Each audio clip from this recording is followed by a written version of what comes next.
Hola, en este video realizaremos el análisis de resultados de un experimento con cuadro latino. Para ello vamos a utilizar el ejercicio 4,14 del libro de diseño y análisis de experimentos, quinta edición de Montgomery. El ejercicio nos dice que se estudia el efecto de 5 ingredientes diferentes A, B, C, D y E sobre el tiempo de reacción de un proceso químico. Mediante la lectura del ejercicio y la observación de la tabla que nos entregan, podemos ver que tenemos dos variables de interferencia, que en este caso son los lotes y los días. Para empezar, tenemos que definir el modelo que se va a usar.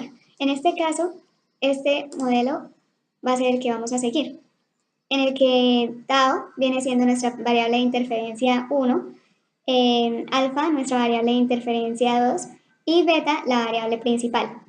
También tenemos que establecer o plantear nuestras hipótesis. En este caso vamos a plantear la hipótesis nula, en la cual se establece que para cualquiera de los niveles de la variable principal, el efecto va a ser igual a 0 o va a ser nulo. Y por otro lado, planteamos la hipótesis alternativa, que establece que para cualquiera de los niveles de la variable principal, el efecto va a ser diferente de 0. Ahora lo que vamos a hacer es pasar todos nuestros datos a nuestra hoja de Excel. De este modo, en este caso le dimos un código de color a la variable principal, que es la de los ingredientes, para poder resolver el ejercicio y para que sea mucho más práctico. Entonces, lo primero que vamos a hacer es a sacar la suma y los promedios de cada una de las filas que tenemos, de esta manera. Acá vemos que está la suma de toda la fila y el promedio de toda la fila, así para cada una de ellas. Luego, la suma y el promedio de cada una de las columnas, que está la suma de la columna, el promedio de la columna, y luego de la misma manera lo vamos a hacer para cada uno de los colores que tenemos. La suma de todos los que están en amarillo, el promedio de todos los que están en amarillo, y así para todos. Bueno, lo primero que tenemos que calcular es el factor de variación. Esta es la ecuación que define el factor de variación, en donde se establece que el factor de variación va a ser igual a la suma de todos los datos elevado al cuadrado sobre el número de datos que tenemos. Acá podemos ver cómo lo calculamos. Aquí está. Factor de variación igual a la suma de los datos que tenemos elevado al cuadrado sobre el número de datos que tenemos, que es 25. Por este lado tenemos la incertidumbre que nos entrega el ejercicio.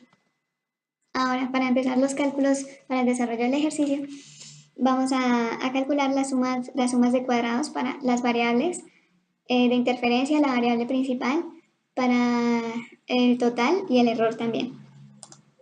Vamos a guiarnos por esta ecuación, en donde establece que la suma de cuadrados totales va a ser igual a la suma de todos nuestros datos elevado al cuadrado menos el factor de variación. Ahora, para nuestras variables, vamos a decir que la suma de cuadrados de cada una de las variables va a ser igual a 1 sobre A, donde A es el número de niveles que tenemos, por la suma de los datos de esa variable elevado al cuadrado menos el factor de variación.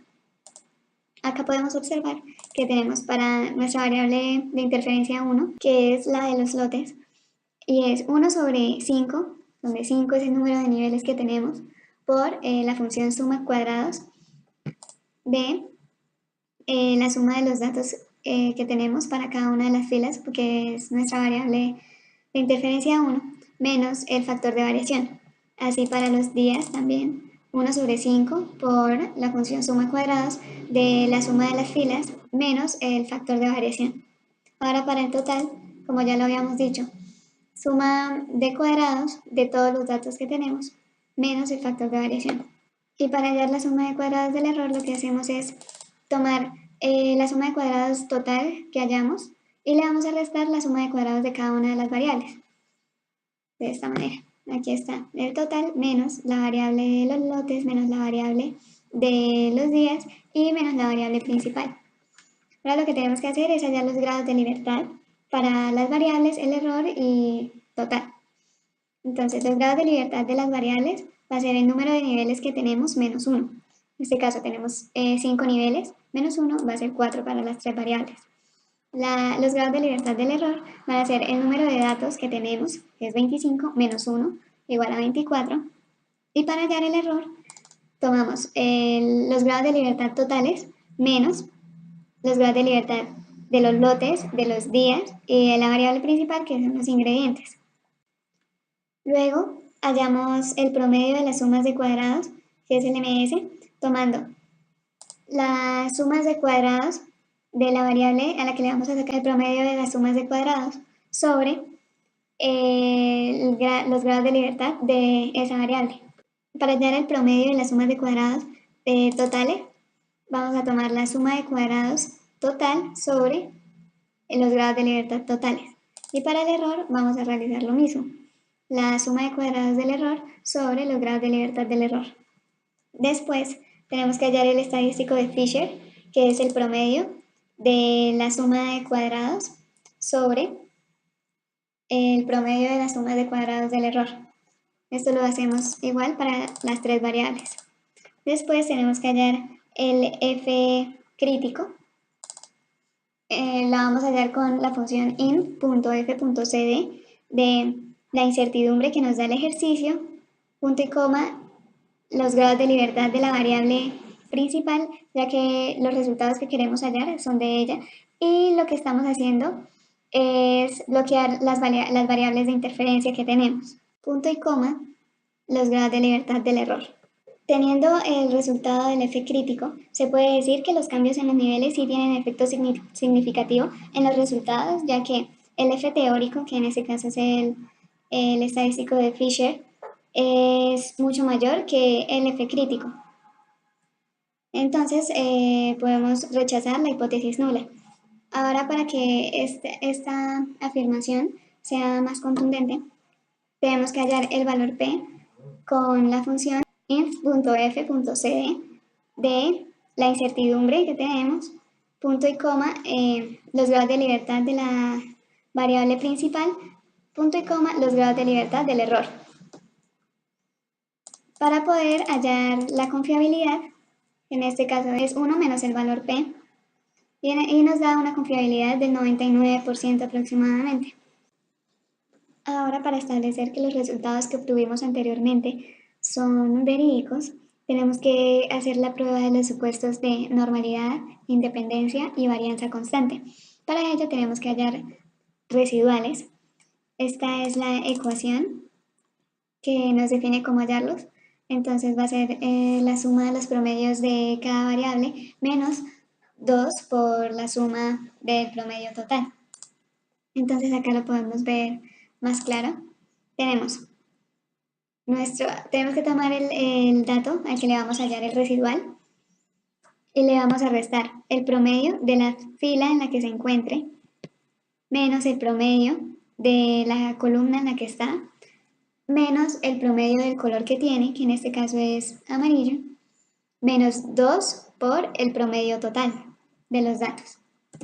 Esto lo vamos a hacer para todos los residuales, para todos los datos. Por ejemplo, este es 9, entonces tomamos el dato que es 9 menos el promedio de la fila 5.8 menos el promedio de la columna 5.6 menos el promedio de color que es amarillo y es 8.4. Eso lo hacemos para cada uno. Luego hacemos nuestra tabla para el supuesto, la prueba de normalidad. Entonces lo que tenemos que hacer es enumerar la cantidad de datos que tenemos.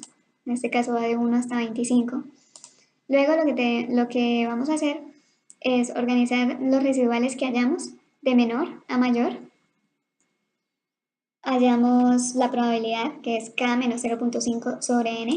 Sabemos que en este caso k es 1 menos 0.5 sobre n, que es 25, el número de datos. Esto lo hallamos para cada uno de los residuales. Y luego hallamos el estadístico z mediante la función dis.tr.norm.stand.inf de la probabilidad que hallamos anteriormente. Ahora graficamos los residuales versus el estadístico z, y viendo la gráfica podemos afirmar que el supuesto de normalidad se cumple, ya que los datos presentan una tendencia lineal, y aunque hayan unos que no la presentan, por ejemplo estos de acá, estos los podemos omitir, ya que son muy pocos datos. La siguiente prueba es la de supuesto de independencia. En este caso también vamos a enumerar los datos que tenemos de 1 a 25 y vamos a organizar los residuales hallados en el orden de experimentación. Entonces vamos a graficar esta tabla y podemos ver que el supuesto de independencia sí se cumple, ya que los datos se encuentran dispersos en la gráfica y eso quiere decir que ninguna variable depende de otra. Entonces afirmamos que se cumple. Ahora, para el supuesto de varianza constante, lo que vamos a hacer es organizar los residuales que hallamos también en orden de experimentación y vamos a colocar en las siguientes casillas los promedios de las filas, de las columnas y el color en el que se encuentra el dato del residual.